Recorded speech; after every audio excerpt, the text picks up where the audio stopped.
சற்றுமுன் வெளியான தகவல் ரேஷன் அட்டைதாருக்கு முக்கியமான தகவல் வெளியிடுது. அது என்னன்னு பார்க்க போறோம். நீ நம்ம சேனல சப்ஸ்கிரைப் பண்ணாம இருந்தீங்கன்னா, மறக்காம லைக் பண்ணிக்கோங்க, சப்ஸ்கிரைப் பண்ணிக்கோங்க. உங்க நண்பர்களுக்கு தெரியப்படுத்த ஷேர் பண்ணுங்க. புதிய பட்டியலில் உங்களுடைய பட்டியல் இல்லாவிட்டால் எதுவும் வாங்க முடியாது. 2024ஆம் ஆண்டுக்கான புதிய ரேஷன் கார்டு பட்டியலை அரசு வெளியிட்டுள்ளது. பட்டியலில் உங்களுடைய பெயர் இருக்கான்னு பாருங்க. ரேஷன் கார்டு என்பது இந்தியர்களின் மிக முக்கியமான ஆவணமாகும். பொதுமக்கள் அரசு திட்டங்களின் பலன்களை பெற இது உதவுகிறது. இந்த அட்டை இலவச ரேஷன் பொருள் பெறுவதற்கு மட்டுமல்லாமல் அடையாள அட்டையாகவும் செயல்படுகிறது. ரேஷன் கார்டு வைத்திருப்பவர்கள் அரசால் நடத்தப்படும் நியாய விலை கடைகளில் இருந்து மானிய விலையில் உணவு தானியங்கள் மற்றும் பிற அத்தியாவசிய பொருட்களை பெறுகின்றனர். இந்திய அரசு 3 வகையான ரேஷன் கார்டுகளை வழங்கியுள்ளது. அவை பொதுமக்களுக்கு அவர்களின் பொருளாதார நிலையின் அடிப்படையில் வழங்கப்படுகிறது. முதலில் ஏபிஎல் ரேஷன் கார்டு என்பது வறுமை கோட்டிற்கு மேல் வாழும் குடிமக்களுக்கு வழங்கப்படுகிறது. அதேபோல பிபிஎல் ரேஷன் கார்டு என்பது வறுமை கோட்டிற்கு கீழ் வாழும் குடிமக்களுக்கானது. மேலும் ஏஏஒய் ரேஷன் கார்டு என்பது மிகவும் வறுமையில் வாழும் குடிமக்களுக்கு வழங்கப்படுகிறது. ரேஷன் கார்டு வைத்திருப்பவர்கள் பல வகையான நன்மைகளை பெறுகின்றனர். நியாய விலை கடைகளில் தானியங்கள் மற்றும் பிற அத்தியாவசிய பொருட்களை மானிய விலையில் வழங்கலாம். பல்வேறு அரசு திட்டங்களில் விண்ணப்பிக்கும் போது ரேஷன் கார்டை பயன்படுத்தலாம். மேலும் இந்த அட்டை சரியான அடையாள அட்டையாகவும் செயல்படுகிறது. ரேஷன் கார்டு பெறுவதற்கு இந்திய குடியுரிமை பெறுவது கட்டாயம். விண்ணப்பதாரர் 18 வயதுக்கு மேல் இருக்க வேண்டும். ஆண்டு வருமானம் ரூபாய் 1,00,000க்கு குறைவாக இருக்க வேண்டும். இந்த வரம்பு மாநிலத்தை பொறுத்து மாறுபடலாம். ஆதார் அட்டை, அடையாள அட்டை, முகவரி ஆதாரம், வருமான சான்றிதழ், சாதி சான்றிதழ், பாஸ்போர்ட் அளவு புகைப்படம், மொபைல் எண். ரேஷன் கார்டுதாரர்களின் பட்டியல் இந்திய அரசால் அவ்வப்போது புதுப்பிக்கப்பட்டு வெளியிடப்படுகிறது. இந்த ஆண்டும் 2024 ரேஷன் கார்டு கிராம வாரியான பட்டியல் ஆன்லைனில் வெளியிடப்பட்டுள்ளது. இதில் ரேஷன் கார்டுக்கு தகுதியான அனைத்து பயனாளிகளின் பெயர்களும் இருக்கும். இந்த புதிய பட்டியலில் உங்கள் இருக்கிறதா என்று பார்க்க வேண்டும். ஒருவேளை பெயர் நீக்கப்பட்டிருந்தால் ரேஷன் பொருட்களை வாங்க முடியாது. முதலில் உணவு வழங்கல் துறையின் அதிகாரப்பூர்வ இணையதளத்தை பார்வையிடவும். அதில் உங்கள் மொழியை தேர்ந்தெடுத்து உங்கள் மாவட்ட பெயர், பஞ்சாயத்து மற்றும் தேவையான பிற தகவல்களை உள்ளிடவும். இப்போது உங்களுக்கு ரேஷன் கார்டு தொடர்பான 4 விருப்பங்கள் இருக்கும். அவற்றில் இருந்து உங்கள் வகையை தேர்ந்தெடுக்கவும். அதன் பிறகு பதிவு படிவம் உங்கள் திறக்கப்படும். இதில் உங்கள் குடும்ப தலைவர் மற்றும் அனைத்து உறுப்பினர்களின் தகவலை உள்ளிட வேண்டும். இப்போது நீங்கள் ஆதார் எண், வங்கி கணக்கு எண், மொபைல் எண், வாட்டர் ஐடி மற்றும் தேவையான பிற ஆவணங்களை பதிவேற்ற வேண்டும். அனைத்து தகவல்களையும் பூர்த்தி செய்த பிறகு சப்மிட் பட்டனை கிளிக் செய்யவும். இதற்கு பிறகு உங்கள் விண்ணப்ப படிவம் சமர்ப்பிக்கப்படும். இந்த பட்டியலில் உங்கள் பெயர் இல்லை என்றால் நீங்கள் ரேஷன் கார்டு புதிதாக பெறலாம். அதற்கு பெற விரும்பினால் மாநிலத்தின் உணவு வழங்கல் துறையின் இணையதளத்திற்கு சென்று தேவையான தகவல்களை பூர்த்தி செய்து விண்ணப்பிக்கலாம். விண்ணப்பிக்கும் போது தேவையான அனைத்து ஆவணங்களையும் பதிவேற்றம் செய்ய வேண்டும்.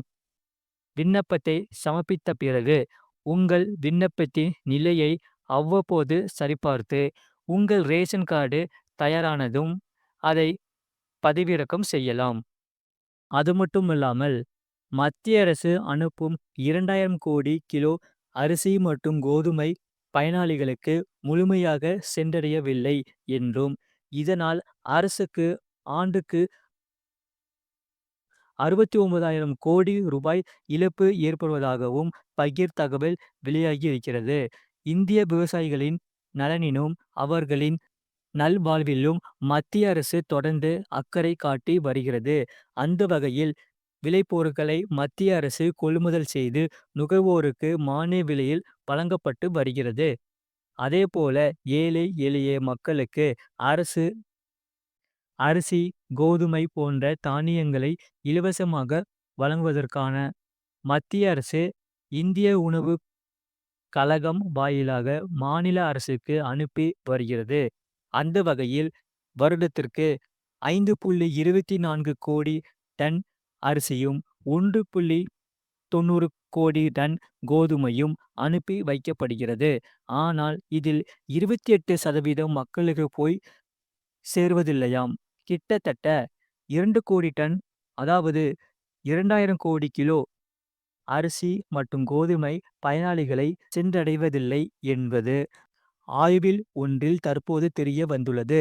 சர்வதேச பொருளாதார விவகாரங்களுக்கான இந்திய ஆராய்ச்சி பேராசிரியர் தலைமையிலான குழுவானது கடந்த ஒரு வருடத்தில் அரசு அனுப்பிய பொருட்கள் மற்றும் பயனாளிகள் பெற்ற பொருட்களின் அளவை ஒப்பிட்டு இந்த ஆய்வறிக்கையை தயாரித்துள்ளது.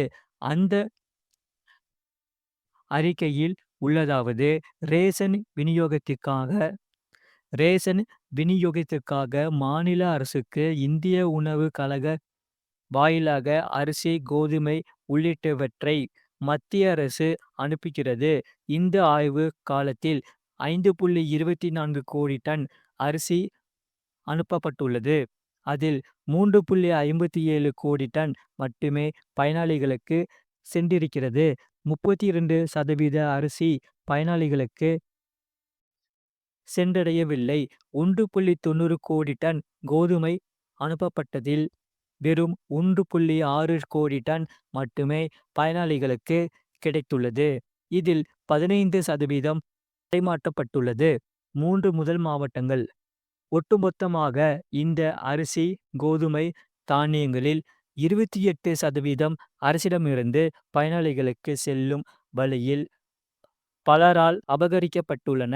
இப்படி மாயமாகும் ரேஷன் பொருட்கள் வெளிச்சந்தைகளில் அதிக விலைக்கு விற்கப்படுகின்றன. இதனால் இந்த ஒரு வருடத்தில் மட்டும் மத்திய அரசுக்கு 69,109 கோடி ரூபாய் இழப்பு ஏற்பட்டுள்ளது. இது அந்த வருடத்தின் அரிசி மற்றும் கோதுமையின் விலை அடிப்படையில் கணக்கிடப்பட்டுள்ளது. அருணாச்சல பிரதேசம், நாகாலாந்து ஆகிய வடகிழக்கு மாநிலங்கள் மற்றும் குஜராத் போன்றவைதான் தானியங்கள் காணாமல் போகும் டாப் 3 மாவட்டங்களாகும். ரேஷன் முறையை முற்றிலும் டிஜிட்டல் மயமாக்காததுதான் இதற்கெல்லாம் முக்கிய காரணம் என்றாலும், ரேஷன் நடைமுறைகள் ஓரளவு டிஜிட்டல் மயமாக்கப்பட்டதால்தான் ரேஷன் பொருட்கள் மோசடி வெகுவாக குறைந்துள்ளது. குறிப்பாக பீகாரில் 2011 முதல் 2012 68.7% இருந்த மோசடி 2022 முதல் 2023 19.2%, மேற்கு வங்கத்தில் 69.4% இருந்து 9% குறைந்துள்ளது. உத்தரப்பிரதேசத்தில் 33% பொருட்கள் மடைமாற்றப்பட்டுள்ளது.